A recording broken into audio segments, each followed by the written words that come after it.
We are taught that David versus Goliath is the ultimate underdog story, a victory of pure faith over insurmountable brute strength.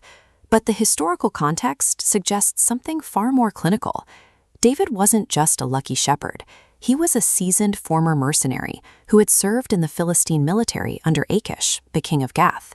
Because of this background, David understood his opponent's hardware. These Iron Age tools show the reality of the era.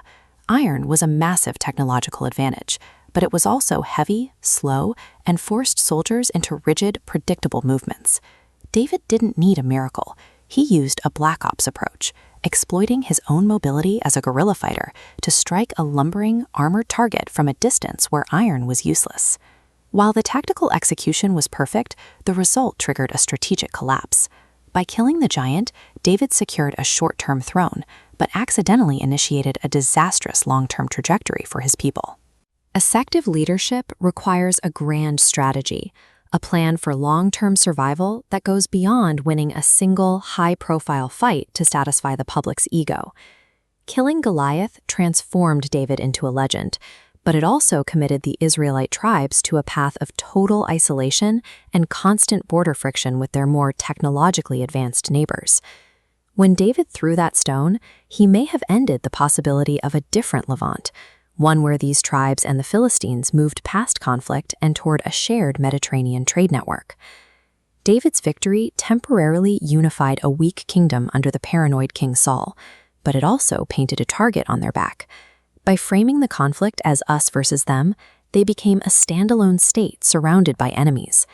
This victory established a dangerous psychological archetype, the righteous outsider. It taught future generations they didn't need diplomacy or technology to survive, as long as they had the hope of a miracle. This miracle-reliant logic persisted for 1,000 years. It eventually led to the desperate, outmatched rebellions against the Roman Empire, where a small group of fighters once again expected a David-style miracle against an industrial-scale military power. Rome did not fall to a sling. The resulting destruction of the temple and the 2,000-year exile that followed are the direct costs of a culture that prioritized the righteous underdog narrative over pragmatic survival. Relying on a repeated sequence of miracles is a losing strategy. In a long enough timeline, the math of professional warfare always catches up with the believer. Let's reset the timeline to 1010 BC. David is in the valley, facing Goliath, but this time he chooses a different move. Instead of attacking, David uses the moment to negotiate. Leveraging his existing ties to the Philistines, he proposes a truce, choosing open collaboration over a public execution. This creates a marriage of iron and spirit. The Philistines brought iron and ships. The Israelites provided a literate bureaucracy. This unified Levant controlled vital trade routes, acting as a massive economic barrier that deflected the early eastern expansion of Rome. This synergy could have accelerated regional development. Combining an iron monopoly with a literate, record-keeping administration allows for more efficient agricultural tools and larger-scale infrastructure projects, potentially moving the region's technical timeline forward by centuries. The shift would be cultural, too. In a society built on trade rather than war, a literate central temple provides a natural hub for trust and record-keeping, the same administrative functions that allowed early religious sites to evolve into the first financial institutions and credit systems. Integration would have transformed a fractured region into a stable regional power, focused on commercial dominance rather than the glory of the martyr.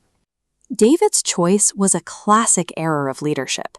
He prioritized the prestige of the moment over the hegemony of the future.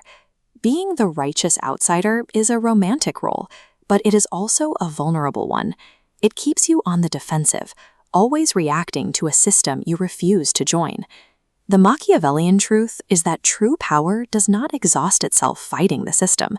True power finds a way to integrate with and eventually control the system. Effective leaders don't kill the giant to win the crowd's applause. They tame the giant to use its strength to build something lasting. Reflect on your own professional life. Are you spending energy trying to destroy a competitor to satisfy your ego? when you should be finding a way to bring them to the table and dominate the market together. Real power isn't the ability to bring a giant down. It's the strategic foresight to make that giant carry your shield.